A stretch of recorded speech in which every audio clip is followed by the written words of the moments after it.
먼 곳까지 와서 여러분을 뵈니까 특별히 기쁘고 복된 저녁이라는 느낌이 듭니다. 늦게 오셨고 또 멀리서 오신 분들도 계시기 때문에 바로 제 이야기를 시작하도록 그렇게 하겠습니다. 우리 그리스도인들에게는 예수 믿는 맛, 예수 믿는 맛이 있다. 혹시 여러분 예수 믿는 맛 생각해 보셨습니까? 예수 믿는 맛 재미없이 교회 다니시나요? 저는 오늘 예수 믿는 맛에 대해서 말씀을 드리려고 해요. 지금 목사님께서 말씀하신 오늘 말씀의 제목은 그리스도인 된 은혜. 예수 믿는 맛 중에 아주 중요한 하나는 하나님으로부터 받는 은혜입니다. 하나님으로부터 은혜 받는 맛이 우리 그리스도인들에게는 있다는 말씀이죠. 은혜나 복 이런 걸 얘기하면 그 기복신앙 아니냐 이렇게 생각하시는 분들이 있는 것 같아요. 그런데 히브리서 11장 6절 말씀 여러분 너무나 잘 아시는 말씀 아닙니까? 하나님께 나아가는 자는 반드시 그가 계신 것과 또한 그가 자기를 찾는 자들에게 상 주시는 이심을 믿어야 할지니라. 이 말씀은 하나님께 나아가는 자는 하나님께 상을 받는다, 복을 받는다, 은혜를 받는다, 그러한 얘기입니다.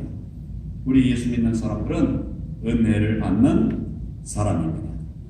그래서 제가 처음 이제 말씀드리려고 하는 것은 그리스도인들은 하나님의 은혜를 받는다, 그런 말씀을 먼저 드리려고 합니다. 저는 52년 동안 예수님을 믿게 되었습니다. 그리고 많은 은혜를 받았습니다. 그 중에 가장 큰 은혜는 구원입니다. 하나님으로부터 내가 구원받은 것이 가장 귀한 은혜라고 생각합니다. 저는 죽음을 두려워하지 않는 사람이 되었습니다. 구원받고 나서 죽음이라고 하는 것이 우리 인생을 지배할 수 없는 것이다. 우리는 하나님과 영생할 수 있는 사람들이기 때문입니다. 구원받아서 저에게 그런 확신이 있습니다. 제가 처음 교회에 나간 것은 10살 때였어요. 그때 저는 정말 어려운 그런 어린이였습니다. 지금의 제 모습을 보면서 얼굴을 보니까 저 사람은 가난하고는 거리가 먼 사람이다, 이렇게 생각하는 분들이 많이 계시더라고요. 여러분도 그렇게 생각하실지 모르겠어요. 저는 제가 사는 동네 이름이 산천동입니다. 서울 용산구 산천동. 동의 이름으로 볼 때 부자 동네 같습니까? 산 꼭대기에 있는 동네라 이런 말이에요. 그 당시에는 이제 학교 선생님들이 가정 방문이라는 걸 했어요. 저희 집에 가정 방문을 왔다 가가지고는 그 선생님이 저한테 이렇게 얘기를 하더라고요. 교환아, 너 거기서 어떻게 학교를 다니냐? 그 뭔데? 그 산 꼭대기에서 어린 네가 어떻게 학교를 다니고 있냐? 이런 얘기를 하는 거예요. 이 굉장히 비교육적인 말씀이죠. 옛날에는 이런 말들이 그냥 쉽게 나왔어요. 저는 정말 학교 다니기 힘든 산 꼭대기에 사는 가난한 소년이었습니다. 제가 학교에 왔다 오면 제게 숙제가 있어요. 밖에 나가서 콩나무를 캐오는 거예요. 나무를 캐오는 거예요. 무슨 나무를 주로 캤는가 하면 명아주 나무를 캤어요. 제가 콩나물도 먹었지만 제가 한 일은 밖에 나가서 명아주 나무를 캐는 것이에요. 여러분 혹시 명아주라는 나무를 아시나요? 네. 요즘은 잘 안 먹죠. 맛이 좀 덜하니까. 옛날에는 저희가 가정이 어려우니까 학교 갔다 와서는 이제 먹거리를 준비해야 되는데 저도 그 먹거리를 구하는 일꾼 중에 하나였어요. 제가 할 수 있는 건 어리니까 그때 9살, 8살 뭐 이때 뭘 알겠어요. 그러니까 밖에 나가서 제일 쉽게 발견할 수 있는 명아주를 어머니가 저에게 가르쳐 주셔가지고 제가 그 명아주 나무를 캐러 다녔었습니다. 그 어머니가 이제 그걸로 나무를 만들어 주시면 먹는 거죠. 이것은 그때 우리 삶이 어떤 수준이었는가 하는 걸 금방 알 수 있는 그런 예라고 말할 수 있겠죠. 저희 집안은 아무 별 볼 일 없는 집안이었습니다. 아버지하고 우리 가족들이 이북에서 피난을 오셨어요. 우리 황해도 연백 연안 이 고향입니다. 이분들이 피난 오셔가지고 뭐 가지고는 뭐가 있겠어요. 자전거 하나에다가 그 자전거에 실을 수 있는 쌀 한 가마니 그걸 가지고 우리 형님 누님 4명을 태우고 내려오신 거예요. 거기다 여기다 둘을 더 낳았어요. 전부 6명이 먹고 살기 어렵잖아요. 요즘은 둘도 키우기 힘들다고 하는데. 그래서 제 어릴 적에는 무척 어렵고 힘들게 살았습니다. 아무 별 볼 일 없는 그런 소년이었죠. 무명의 소년이었습니다.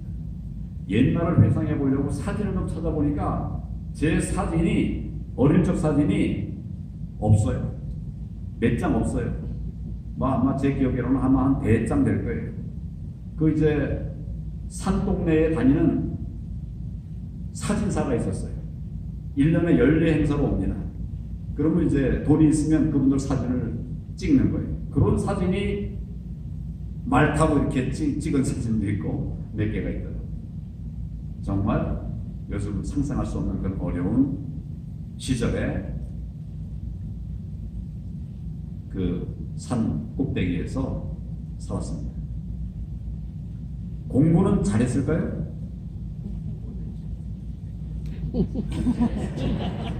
이쪽은 잘했을 것 같다고, 이쪽은 정도 잘하셨겠지. 그때 우리 반에 초등학교 때 학생들이 한 100명 됐어요. 옛날에 콩나물 고식이었죠?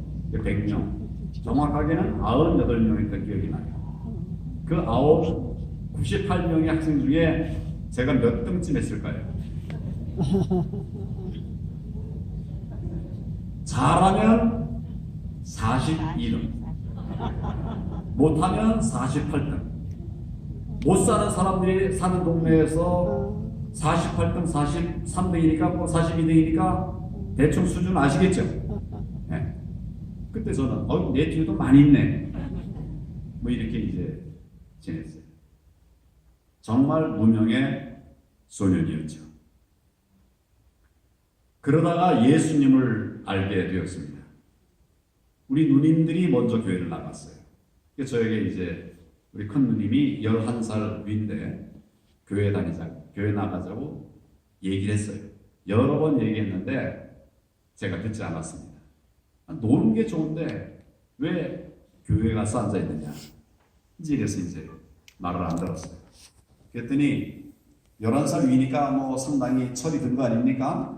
그 누님이 나에게 약속을 하나, 미끼를 하나 던지더라고요. 무슨 미끼냐면, 교환아, 너 교회 가면 내가 10환 줄게. 그러더라고요. 환, 기억나시나요? 우리 화폐 기억하기 전에 원 전에 환이에요. 10환을 준다고 그러더라고요. 지금 돈으로 말하면 얼마일까요? 1원. 근데 그때는 10환이 굉장히 가치가 있는 돈이었어요. 왜냐하면 왕사탕이라고 옛날에 있었습니다. 왕사탕 기억나시죠? 맛은 요즘 맛 같지 않지만 굉장히 큰 사탕이에요. 지름이 지금 생각이 한 7cm 정도 되는 것 같아요. 입에 들어가면 입 다물기가 힘들 정도 그런 큰 사탕이 있었는데 이 왕사탕이 그때 얼마였는가 하면 5환이었어요. 5환. 그럼 이거 하나 사면 입안에 이제 사탕을 딱 넣지요. 옛날 어린이들은 사탕을 깨물어 먹지 않았습니다. 어떻게 먹었을까요? 빨아 먹었습니다. 왜? 그렇죠. 오래 먹으려고. 이 깨물어 먹으면 금방 없어지잖아요. 그러니까 입안에 넣고 오물오물 이렇게 빨아먹지요. 근데 그것도 한 30분 빨고 있다가는 중단해요. 입에서 꺼내요.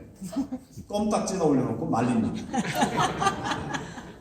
여러분 그렇게 안 하셨죠? 저는 그렇게 했어요. 그래가지고 말려서 다시 하면 그때부터 또 한참 먹을 수가 있어요. 그러다가 또 말리고 이러면 이걸 알뜰하게 쓰면 왕사탕 하나를 하루 종일 먹을 수가 있어요. 하루 종일 달게 지낼 수가 있어요. 그거를 2개 살 수 있는 돈 10판을 준다고요. 어린 제가 그 돈이 얼마나 갖고 싶었겠어요. 그래서 교회에 나갔습니다. 거기서 선생님들이 얘기를 하세요. 예수님을 믿어야 죄사함을 받는다. 어린 저에게는 이 말씀이 굉장히 충격적이었어요. 내가 무슨 죄가 있다는 말이냐. 그러면 그 죄를 사함받아야 된다고 하는데 어떻게 해야 된다는 소리냐. 궁금했어요. 그래서 우리 누나와 선생님에게 물어봤어요. 선생님이 누나가 저에게 잘 얘기를 해줬어요. 우리에게는 내가 알지 못하는 사이에 이미 지은 죄가 있다. 그거를 예수님 믿어야 용서받을 수 있다. 이런 얘기를 하더라고요. 어린 저에게는 너무 충격적인 이야기였기 때문에 그 다음 주에도 또 교회를 갔어요. 그리고 선생님의 인도에 따라서 내가 예수님에 대해서 배웠고 예수님을 내 마음에 영접해야 된다고 하는 그런 권유에 제가 예수님을 마음에 영접하겠다고 했고 그 순서에 따라서 영접 기도를 했어요. 구원을 받게 되었습니다. 그때가 10살 때예요. 저는 이 구원 간증을 정말 감격적으로 얘기하고 있어요. 듣는 사람들 중에는 좀 사도 바울처럼 그렇게 감격적으로 하나님을 만나야지 그 이야기 한마디 가지고서 말씀 가지고서 구원받았다니 좀 싱겁지 않냐 이렇게 말하는 분들도 있더라고요. 또 그런 생각하는 분이 참 많아요. 여러분 중에도 그럴지 모르겠어요. 그러나 저는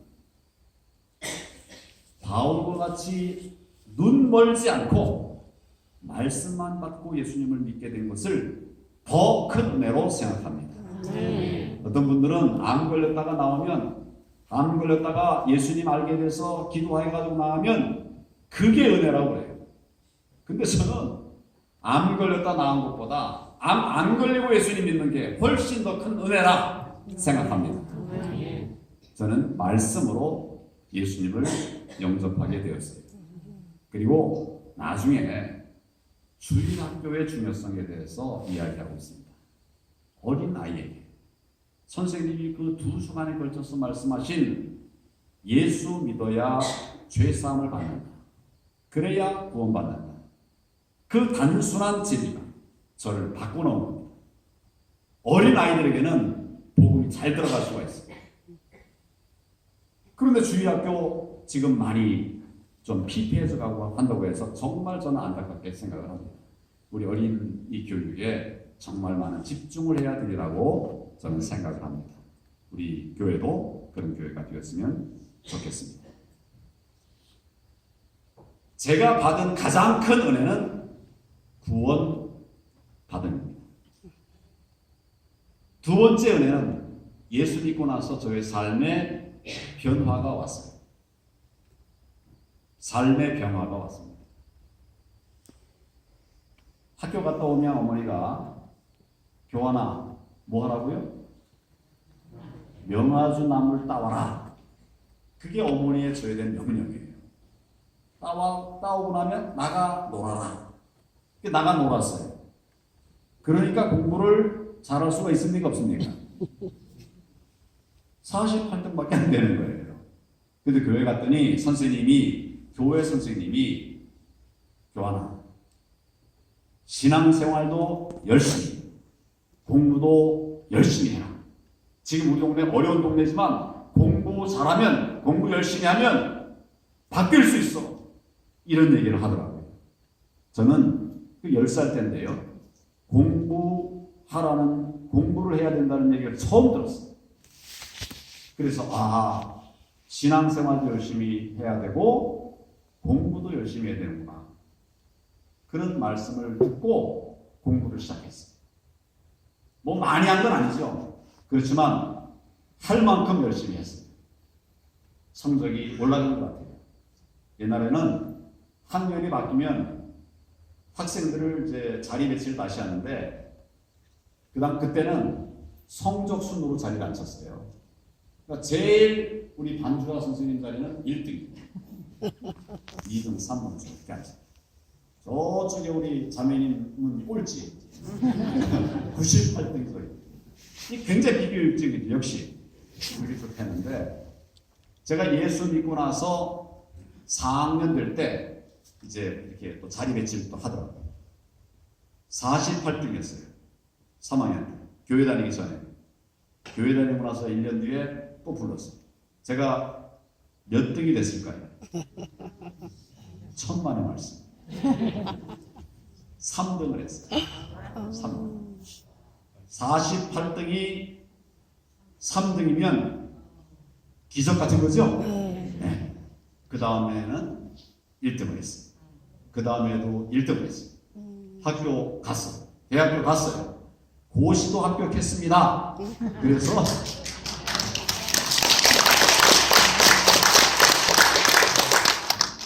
삶의 변화가 어디로부터 시작되었는가? 우리 교회에서 반사 선생님이 저에게 신앙생활도 열심히, 공부도 열심히 하자. 그 말씀으로 변화가 되었어요. 선교사들 우리나라에 와서 맨 처음에 한 일이 뭡니까? 병원을 세웠어요. 우리가 주먹구구식 치료를 받던 그런 사람들로부터 근대식 치료를 받는 사람으로 바뀌었습니다. 그 다음에 뭘 했습니까? 학교를 세웠습니다.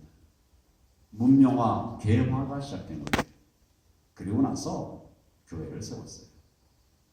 복음이 우리나라에 들어온 것이죠. 선교사들이 와서 한 일은 이 땅을 개화, 문명화, 복음화시킨 겁니다. 저도 교회에 가서 이런 삶의 변화가 비로소 시작이 되었습니다. 저는 이런 삶의 변화를 큰 하나님의 은혜라고 생각합니다. 저와 저의 가족들이 살아오면서 여러 번 위기가 있었습니다. 제가 1983년도에 임관됐고 1987년도에 두 번째 임지로 홍성지청으로 발령이 났어요. 그 당시에 거기는 아파트가 없었고 그냥 이렇게 연립주택이 있었습니다. 그래서 제가 이제 뭐 하여튼 그 연립주택을 하나 얻어가지고 들어가서 생활을 하고 있었는데 아이가 그때 둘째 아이가 났어요. 첫째 아이는 청주에서, 둘째 아이는 홍성에서 났습니다. 두 아이를 기르고 있었는데 3살, 1살이죠. 그 두 남매와 우리 부부가 같이 이제 잠을 자다 보면 그 중에 이제 하나가 울면 다른 하나도 깨잖아요. 마침 그때 큰 애가 감기 걸려가지고 둘째 애도 이제 그렇게 되면 숙면이 안 되니까 제가 그 둘째를 데리고 건너방으로 갔습니다. 우리 아내하고 큰애가 안방에서 자고 저는 이제 둘째를 데리고 건너방에 가서 잤어요.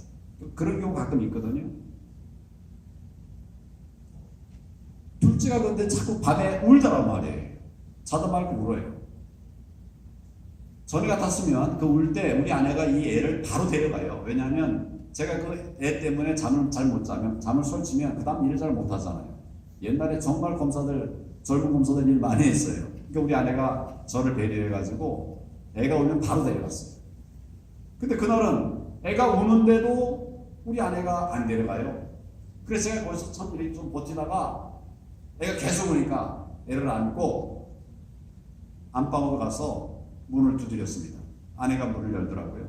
그래서 나와요. 그래서 우리 아내에게 애를 주고 그 다음에 무슨 일이 생겼느냐, 저는 그냥 막대기가 쓰러지듯이 그냥 앞으로 팍 쓰러져 버렸어요.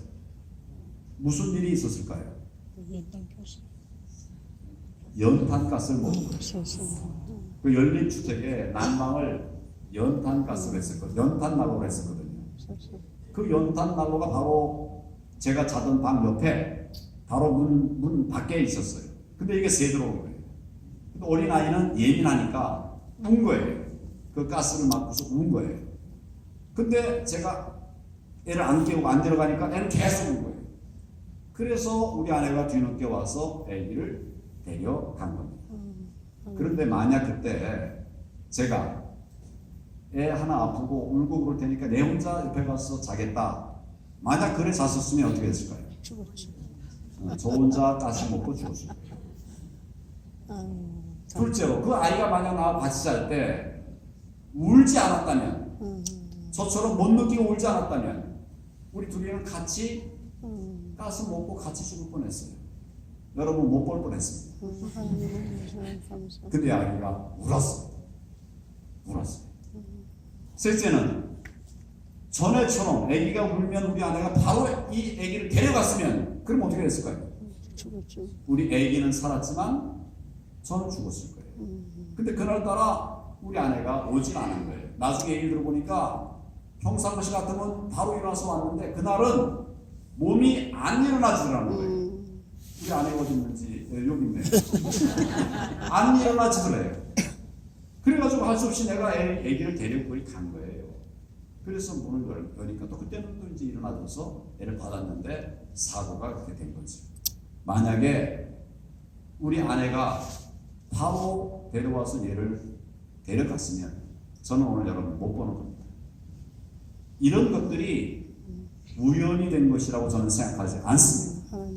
하나님께서 저를 지키시고 보호해 주신 것이라고 생각합니다. 아멘. 살아오면서 아내도 그런 일들이 여러 차례 있었고 저도 여러 차례 있었고 또 일을 하면서도 공직에 있으면서도 여러 위기들이 있었는데 그런 위기의 순간마다 하나님께서 저를 보호해 주셨습니다. 저는 이것은 하나님의 은혜라고 생각합니다. 아멘. 제가 받은 은혜를 하나님의 은혜를 세 가지를 말씀드렸어요. 첫째는 뭐죠? 구원받았다. 두 번째는 삶의 변화가 왔다. 세 번째는 위기의 순간마다 하나님께서 보호해 주셨다. 다 하시면서도 얘기 안 하시는 거죠? 네 번째 하나님의 은혜가 있습니다. 하나님께서는 저에게 비전을 가지고 살아가게 하셨습니다. 비전의 사람이 되게 하셨습니다. 여러분 비전이라는 얘기를 많이 들어보셨을 거예요. 쉽게 얘기하면 미래의 큰 꿈, 큰 계획 이런 게 이제 비전이에요. 여러분들에게도 비전이 있으신가요? 예. 여러분도 그러시겠지만 저도 그런 비전을 가지고 살아왔습니다. 그런데 비전에는 두 가지 종류가 있어요. 크게 보면 하나는 좋은 비전이 있습니다.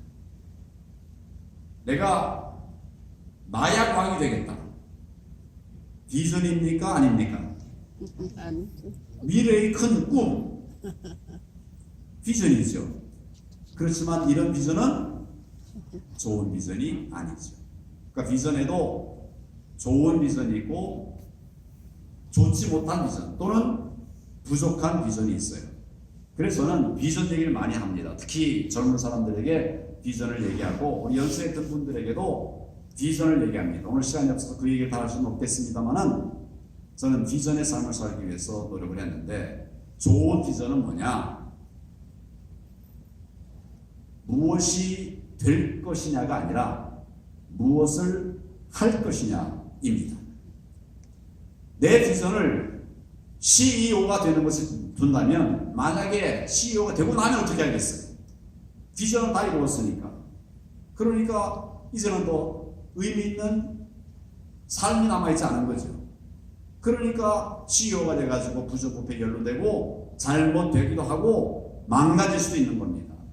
저는 우리 그리스도인들이 가져야 될 좋은 비전은 됨이 아니라 합이다. 무엇이 될 것이냐가 아니라 무엇을 할 것이냐다. 이렇게 생각을 합니다. 비전을 이렇게 잡으면 무엇을 할 것이냐로 보면 정말 우리들에게 행복한 좋은 비전, 할 일들이 정말 많이 있어요. 저는 이런 것을 비전으로 삼고 있었습니다. 첫째는 어려운 이웃 돕기.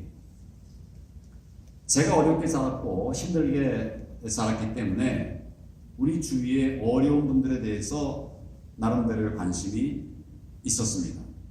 그리고 이런저런 이제 그 봉사활동이나 돕는 일들을 했는데 그 중에 하나가 다른 사람들이 하기 어려운 사람들을 돕는 일이긴 한데 다른 사람들이 하기 어려운 일이 있었어요. 이게 뭐냐면 우리가 당하는 어려움 중에 자주 겪는 것은 하나는 아플 때 내가 의료 서비스를 제대로 받지 못하면 힘들죠.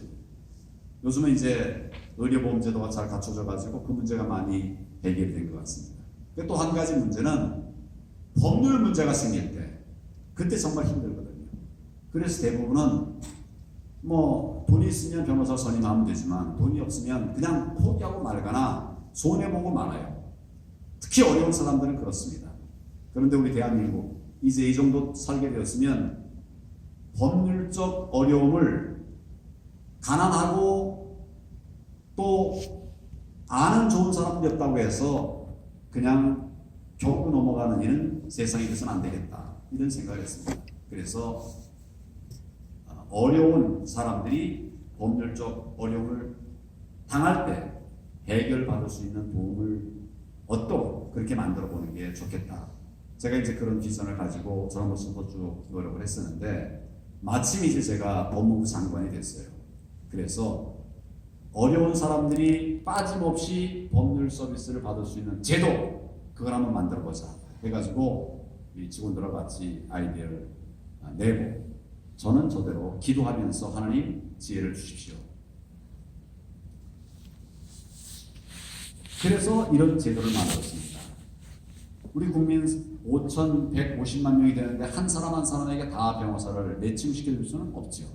그렇지만 우리에게는 행정이라고 하는 시스템이 있어요. 우리 각 동네들에는 읍, 면, 마을, 우리 한국에는 읍, 면, 마을, 읍, 면, 동 이런 마을이 있습니다. 읍, 면, 동 행정구역이죠. 그걸 이제 마을이라고 해요. 속칭 줄여서 말하면 이 마을과 자원봉사 변호사를 한 사람씩 1대1로 매칭시키면 되겠다. 결론이 그렇게 났어요. 마을과 자원봉사 변호사 이걸 연결시키면 그 마을에서 생기는 문제들, 어려운 사람들의 문제들은 이 변호사의 도움을 받도록 그렇게 연결하면 되겠다. 행정구역이라는 것이 한국에 잘 되어 있으니까. 근데 결론이 그렇게 나서 제가 이제 대한변호사협회 회장에게 요청을 했어요. 돈 한 푼 받지 않고 봉사하는 자원봉사 변호사들을 좀 모집해달라. 취지를 잘 알리고 좀 지원을 받아달라. 변호사협회 회장도 아주 굉장히 좋은 아이디어라고 해서 동참을 했어요. 변호사들에게 전부 다 이메일을 보냈습니다. 우리 이런 걸 한번 해보자. 변호사들이 돈만 밝힌다고 하는데 이제 봉사할 때가 되지 않았냐 이렇게 쭉 설명을 잘해서 보냈어요. 한 달 되니까 100명, 2달 되니까 150명, 3달 되니까 200명. 돈 안 받고 봉사하겠다고 하는 변호사들이 늘어나기 시작했어요. 그러니까 1년이 지나니까 1,500명이 모였습니다. 이 1,500명을 이제 우리에게 남은 숙제는 어떻게 국민들하고 연결해 주는 것인가. 아까 우리 생각한 것은 읍, 면, 동이라고 하는 마을이 있으니까 마을로 한번 연결해 보자. 근데 전국에 대한민국에는 3,500 정도의 마을이 있어요. 읍, 면, 동이 있습니다. 근데 그 중에 동은 큰 도시에 있어요. 변호사들에게 접근할 수가 있습니다. 그리고 좀 덜 어려운 분들이 많아요. 우리가 확보한 변호사는 1,500명이니까 이걸 어떻게 매출해 볼까 연구하다가 우리가 딱 점검을 해보니까 읍면 동을 빼고 읍면으로만 말하면 이 읍면이 지방에 있고 좀 변호사도 없고 접근하기 어려운 부분들이거든요. 전국의 읍면이 1,412개가 있어요. 여러분 해결이 됐습니까? 안 됐습니까? 재능 기부하겠다. 그냥 내 돈 안 받고 봉사하겠다고 한 변호사가 1,500명이 모였고 우리 읍면 마을이 1,412개. 그래서 매칭이 되고 행정가시고 함께 변호사협회와 우리가 같이 이제 협약을 맺어서 마을 변호사라고 하는 제도를 만들어서 그 마을에 어려움이 생길 때 면장, 이장이 이제 주선을 해가지고 마을 변호사에 연결해줘서 인터넷이나 또 전화 이런 것으로 상담을 하고 그리고 또 필요하면 또 만나기도 하고 이런 제도를 만들었습니다. 어려운 사람들에게 접근이 어려운 법률 서비스를 제공을 해주어서 그 어려움을 극복할 수 있도록 하겠다고 하는 것이 저의 비전이었는데 그 비전을 가지고 노력을 하다 보니까 나중에 하나님께서 장관으로 세워주셔서 법무부 장관 그래서 이 일을 이룰 수가 있게 되었어요. 지금도 한국에 가면 이 읍면 지방에서는 마을 변호사라고 하는 걸 인터넷에 치면 마을 변호사 전화도 다 나오고 접근을 할 수가 있게 되어 있습니다. 어려운 사람들을 돕자고 하는 꿈을 가지고 노력을 했더니 하나님께서 그 꿈을 이루어 주셨습니다. 저는 그런 비전들을 몇 가지 가지고 있었어요. 또 하나는 우리나라 법질서 좀 바로 세워졌으면 좋겠다. 여러 노력을 했는데 여러분 아시는 분은 아시겠습니다만 통진당이라고 하는 우리 대한민국의 헌법 가치에 반하는 이런 정당이 있었어요. 그래서 헌법 가치에 반하는 정당은 해산 명령 청구를 할 수 있는데 정말 어려운 일이죠. 그래서 되지 않았던 일인데 마침 제가 법무부 장관이 되면서 여러 가지로 검토하고 또 나름대로 이제 기도하는 가운데 도전을 했습니다. 이 통진당 헌법 우리 헌법에 반한다 이렇게 해서 헌법재판소에 위헌 정당 해산 심판 청구를 냈습니다. 다들 어렵다고 얘기했지. 근데 결론은 어떻게 됐느냐? 헌법재판관들 9명 중에 8명이 이 통진당은 민주적 기본질서에 반하는 그런 반헌법 정당이다. 그래서 해산 명령을 내렸습니다. 여러분 여러 가지 생각이 있으시겠지만 저는 대한민국은 법치주의 국가입니다. 이 법에 따라서 해산될 정당들은 해산돼야 된다고 생각하는데 또 지켜져야 될 정당들은 확고하게 지켜져야 되죠. 그런데 그렇지 못한 정당이 남아있는 것 바로잡기 위한 꿈을 가지고 제가 노력을 했는데 검사 때부터 오래 이 부분 연구하고 했는데 결국 그 꿈이 이루어지도록 하나님께서 도와주셨습니다. 갇힌 자 돌보기 저희 비전 중에 하나였습니다. 또 교회가 법 때문에 무너지는 일이 없도록 교회 공동체를 바로 세우는 이런 것들이 저의 비전이었습니다. 이런 것들이 하나하나 이루어져서 지금으로부터 한 5년 전에는 대한민국에 소위 교회에 대해서 불만이 있는 사람들이 교회를 무너뜨리